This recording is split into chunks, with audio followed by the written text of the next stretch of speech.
Hi friends, ನಾವೆಲ್ಲರೂ YouTube ಮಾಡಬೇಕು, ಹಾಗೆ ಇದರಲ್ಲಿ ಏನಾದರೂ ಒಂದು ಸಣ್ಣದಾದ ಕೆಲಸ ಮಾಡಬೇಕು ಅಂತ ಆಸೆ ಇಟ್ಟುಕೊಂಡವರು. ಅದಕ್ಕಾಗಿಯೇ ರಾತ್ರಿ ಎಲ್ಲ ಕನಸು ಕಾಣ್ತಾ ಇರೋರು. ನನ್ನ ಚಾನಲ್ ಯಾವಾಗ 1000 ಜನ ಸಬ್ಸ್ಕ್ರೈಬರ್ಸ್ ಹಾಗೆ 4000 ವಾಚ್ ಅವರ್ ಕಂಪ್ಲೀಟ್ ಆಗುತ್ತೋ ಅಂತ ಕಾಯ್ತಾ ಇರ್ತೀವಿ. ಒಮ್ಮೊಮ್ಮೆ ವಿಡಿಯೋ ಮಾಡಿದಾಗ ವ್ಯೂಸ್ ಅನ್ನೋದು ಬರೋದಿಲ್ಲ. ಇದಕ್ಕಾಗಿ ಕೆಲವೊಮ್ಮೆ ತುಂಬಾ ಬೇಸರವಾಗಿ ತುಂಬಾ ದಿನಗಳವರೆಗೂ ವಿಡಿಯೋಸ್ಗಳನ್ನು ಮಾಡೋದನ್ನ ನಿಲ್ಲಿಸಿ ಬಿಡ್ತೇವೆ. ಆದರೆ ನೀವು ಎಷ್ಟೇ ಡಿಮೋಟಿವೇಟ್ ಆದರೂ ಕೂಡ ವಿಡಿಯೋಸ್ಗಳನ್ನು ಮಾಡೋದನ್ನು ಮಾತ್ರ ನಿಲ್ಲಿಸಬಾರದು. ನೀವು ತುಂಬ ದಿನದವರೆಗೂ ವಿಡಿಯೋಸ್ಗಳನ್ನು ಮಾಡೋದನ್ನು ನಿಲ್ಲಿಸಿದರೆ ಯೂಟ್ಯೂಬ್ನವರು ನಿಮ್ಮ ವಿಡಿಯೋಸ್ಗಳನ್ನು ರೆಕಮೆಂಡ್ ಮಾಡೋದನ್ನು ನಿಲ್ಲಿಸಿ ಬಿಡ್ತಾರೆ. ಹೌದು, ನೀವು ಯಾರು ಗುರು ಇಷ್ಟೊಂದು ಹೇಳ್ತಾ ಇದ್ದಾನೆ, ನಮ್ಮ ಭರತ್ ಎಲ್ಲಿ ಅಂತ ಯೋಚನೆ ಮಾಡ್ತಾ ಇದ್ದೀರಾ? ಸ್ವಲ್ಪ ವೇಟ್ ಮಾಡಿ, ಎಲ್ಲ ಕೂಡ ಹೇಳ್ತೇನೆ. ನನ್ನ ಹೆಸರು ಯಶವಂತ್ ಅಂತ, ನಾನು ಹಾವೇರಿ ಜಿಲ್ಲೆಯವನು. ನಾನು ಕಳೆದ 1 ವರ್ಷದ ಹಿಂದೆ ನಾನು ನಿಮ್ಮ ಹಾಗೆ ಯೂಟ್ಯೂಬ್ ಚಾನಲ್ ಶುರು ಮಾಡಿದೆ. ಆದರೆ ಈ ಯೂಟ್ಯೂಬ್ ಚಾನಲನ್ನು ಹೇಗೆ ಶುರು ಮಾಡಬೇಕು, ಹೇಗೆ ವಿಡಿಯೋಸ್ಗಳನ್ನ ಮಾಡಬೇಕು, ಕಾಪಿರೈಟ್ ಅಂದ್ರೇನು, ಕಾಪಿರೈಟ್ ಕ್ಲೈಮ್ ಅಂದ್ರೇನು ಏನೂ ಸಹ ಗೊತ್ತಿರಲಿಲ್ಲ. ಇದರಿಂದ ನನ್ನ ಒಂದು ಚಾನಲ್, ಅದರಲ್ಲಿ 500 ಜನ ಸಬ್ಸ್ಕ್ರೈಬರ್ಸ್ ಇದ್ರು. ಯಾವುದೋ ಒಂದು ವಿಡಿಯೋದಲ್ಲಿ ನಾನು ಒಂದು ಮ್ಯೂಸಿಕ್ ಅನ್ನ ಬಳಸಿದ್ದೆ. ಸೊ ಆ ವಿಡಿಯೋಗೆ ಕಾಪಿರೈಟ್ ಬಂತು.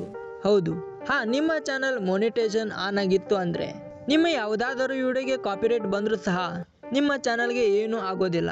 90 ಡೇಸ್ ಆದ ಮೇಲೆ ಅದು ಆಟೋಮೆಟಿಕ್ ಆಗಿ ರಿಮೂವ್ ಆಗುತ್ತೆ.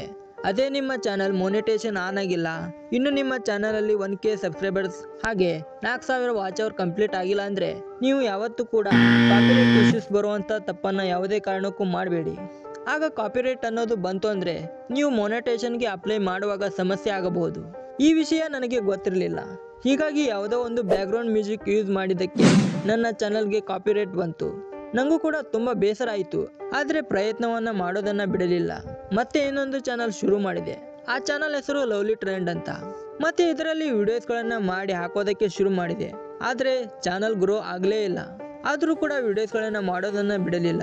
ರಾತ್ರಿ 2 ಗಂಟೆ ಸಮಯ ತನಕ ವಿಡಿಯೋಸ್ಗಳನ್ನ ಎಡಿಟ್ ಮಾಡ್ತಾ ಇದ್ದೆ.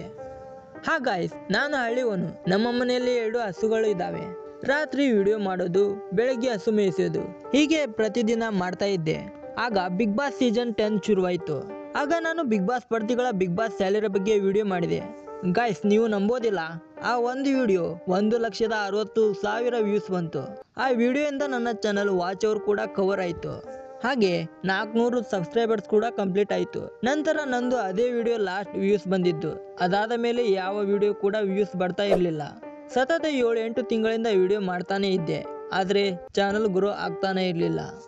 ಅದೊಂದು ದಿನ ಅಂದರೆ ಆಗಸ್ಟ್ 27, 2024ರಂದು ನನ್ನ ಚಾನಲ್ ಕೊನೆಗೂ 1000 ಜನ ಸಬ್ಸ್ಕ್ರೈಬರ್ಸ್ ಕಂಪ್ಲೀಟ್ ಆಯಿತು. ವಾಚ್ ಅವರ್ ನಂದು ಮೊದಲೇ ಕಂಪ್ಲೀಟ್ ಆಗಿತ್ತು. 1K ಸಬ್ಸ್ಕ್ರೈಬರ್ಸ್ ಕಂಪ್ಲೀಟ್ ಮಾಡೋಕ್ಕೆ ಅಷ್ಟೇ ಕಾಯ್ತಾ ಇದ್ದೆ. ಅಂತೂ ಅದು ಕೂಡ ಕಂಪ್ಲೀಟ್ ಆಯಿತು.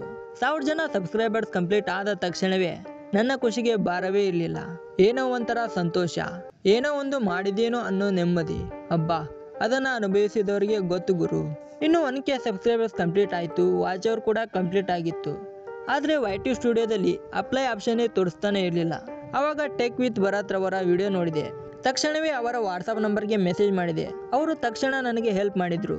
ಗಾಯ್ಸ್, ಭರತ್ ರವರಿಗೆ ಈ ಇಂಟರ್ನೆಟ್ನಲ್ಲಿ ಅಪಾರ ಜ್ಞಾನ ಇದೆ. ಈಗಿನ ಚಿಕ್ಕ ವಯಸ್ಸಿನ ಹುಡುಗರು ಹಾಗೆ ನನ್ನಂತ ವಯಸ್ಸಿನ ಹುಡುಗರು ಬರೀ ರೀಲ್ಸ್ ನೋಡ್ತಾ ಅವರ ಜೀವನದ ದಿಕ್ಕನ್ನೇ ಬದಲಾಯಿಸಿಕೊಳ್ತಾ ಇದ್ದಾರೆ. ಹಾಗಿರುವಾಗ ಭರತ್ ನಮ್ಮಂತ ಸಣ್ಣ ಪುಟ್ಟ ಯೂಟ್ಯೂಬರ್ಸ್ ಗಳಿಗೆ ಸಹಾಯ ಮಾಡ್ತಾ ಇದ್ದಾರೆ. ಇನ್ನವರ ಮೆಚುರಿಟಿ ಲೆವೆಲ್ ಅಂತೂ ನಮ್ಗಿಂತ ಜಾಸ್ತಿ ಇದೆ ಗುರು. ಆದರೆ ಅವರು ಪಡ್ತಾ ಇರೋ ಶ್ರಮಕ್ಕೆ ಇನ್ನೂ ಪ್ರತಿಫಲ ಸಿಗ್ತಾ ಇಲ್ಲ. ನೀವು ಅವರಿಗೆ ಮಾಡಬೇಕಾಗಿದ್ದು ಇಷ್ಟೇ, ಅವರು ವಿಡಿಯೋ ಹಾಕಿದಾಗ ಆ ವಿಡಿಯೋಗೆ ಲೈಕ್ ಮಾಡಿ, ಆ ವಿಡಿಯೋನ ಇನ್ನೊಬ್ಬರಿಗೆ ಶೇರ್ ಮಾಡಿ ಅಷ್ಟೇ. ಅದೇ ಅವರಿಗೆ ನಾವು ಮಾಡುವ ಸಹಾಯ.